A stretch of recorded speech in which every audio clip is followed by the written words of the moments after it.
Représentante de l'Alliance française en République de Moldavie, monsieur l'académicien Teodorescu, chers invités au colloque international francophone La Francopoliphonie édition 2013.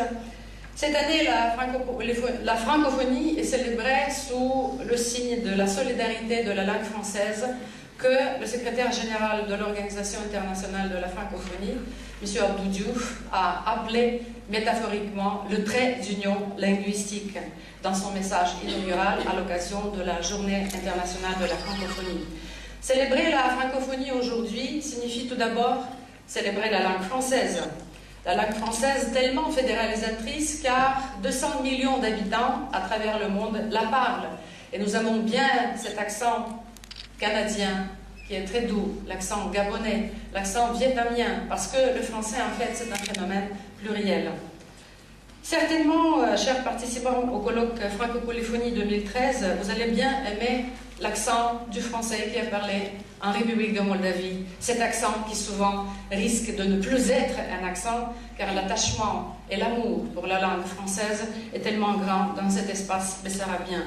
Depuis des années, même avant l'arrivée institutionnelle de la francophonie en 1997, quand la République de Moldavie est devenue membre de l'OIF, la décade de la francophonie est largement célébrée dans tous les établissements culturels et éducationnels de la République, car la décade de la francophonie représente une véritable explosion de manifestations.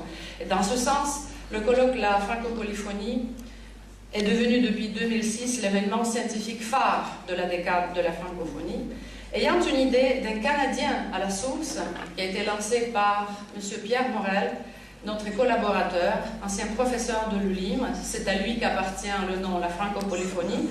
Aujourd'hui, on peut affirmer que le colloque est devenu une véritable marque enregistrée de manifestations scientifiques francophones en Europe centrale et orientale.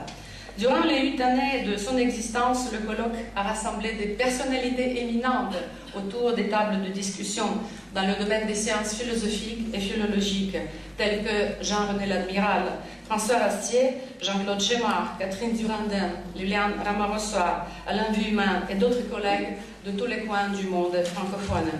Cette année, ce sont les distingués professeurs de l'Université Paris-Est Créteil qui ont accepté d'être nos partenaires dans l'organisation de ce colloque francophone international. Et nous remercions vivement les professeurs de l'Université Paris-Est Créteil, dont la représentante, Madame Tanvan Tonta, est venue avec une communication. Bien sûr que nous remercions l'amabilité et la disponibilité de l'académicien Răzvan Teodorescu qui a décidé d'honorer notre colloque avec sa présence, avec une communication intéressante, et M. Sanson, Nicolas Sanson, qui est venu de Iași. Aujourd'hui, parler de la sémiotique dans la perspective interculturelle signifie nous placer dans le contexte des valeurs. Et le contexte existentiel des valeurs émergées de l'expérience humaine universelle et cristallisée à la longue des siècles. C'est à nous de jeter des passerelles entre les cultures, afin de mieux les comprendre, afin d'apprendre et de transmettre la lumière de la sagesse aux générations montantes, pour rendre ce monde meilleur.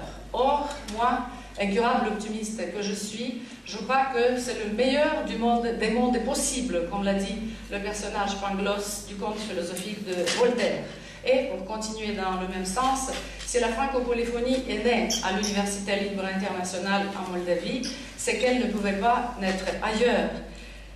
Parce que l'ULIM est l'université la plus jeune du pays, la plus dynamique, et dans ce sens, je voudrais exprimer les remerciements les plus sincères à notre recteur, M. André Galben, pour qui la francophonie universitaire est un engagement inconditionnel. Accompagné traditionnellement par les différents organismes diplomatiques et culturels qui sont accrédités en République de Moldavie, tels que l'ambassade de France, l'Alliance française, l'Agence universitaire de la francophonie, l'ambassade du Canada à Bucarest. Cette année, le colloque La Francopoliphonie a trouvé un partenaire social nouveau, un agent économique, qui est la Mobius Bank, le groupe Société Générale. Et nous remercions vivement le président de la banque Mobius Bank, M. Rida Tekaya, qui a a eu cette sensibilité et cette promptitude de répondre à notre appel à la collaboration. J'espère que la porte-parole de M. Rida Tekaya, Mme Stella Giovanni, va lui transmettre notre considération la plus haute. Nous fondons des espoirs assez sérieux sur notre collaboration à l'avenir. Car les sociétés modernes, chers collègues, ont besoin de philosophes pour se moderniser, pour avancer simultanément avec les pensées les plus progressistes, afin de ne pas succomber aux crises de tout genre, pour ne pas tomber dans le fossé de l'uniformisation, juste pour citer le dernier titre du livre de Claude Agege, Contre la pensée unique. Mesdames et messieurs, je salue chaleureusement les fidèles de ce colloque, car d'année en année, mes collègues de l'ULIM, de l'Institut de recherche interculturelle et philologique, font de leur mieux pour accueillir avec une grande hospitalité les invités de l'extérieur, nos chercheurs francophones, pour les convaincre de la permanence et de la pertinence de la francophonie scientifique de notre établissement. Madame Elena Cruz, qui malheureusement n'est pas avec nous, elle est à Paris, participe au Salon international du livre. Monsieur Victor Until, qui est le vice-directeur de l'Institut de recherche philologique et interculturelle. Mademoiselle Ludmila Fometkovski, qui est la doyenne de la faculté de lettres. Monsieur Gennady Rybakov, le chef du département de philologie romane, mais également les membres du secrétariat. Je vous remercie, chers collègues, d'avoir gardé ce trac pré-colloque, avant colloque, car cette sensibilité de professeur qui est toujours pleine de sacrifices nous est tellement chère. Elle se situe en dessus de toute matérialité quotidienne.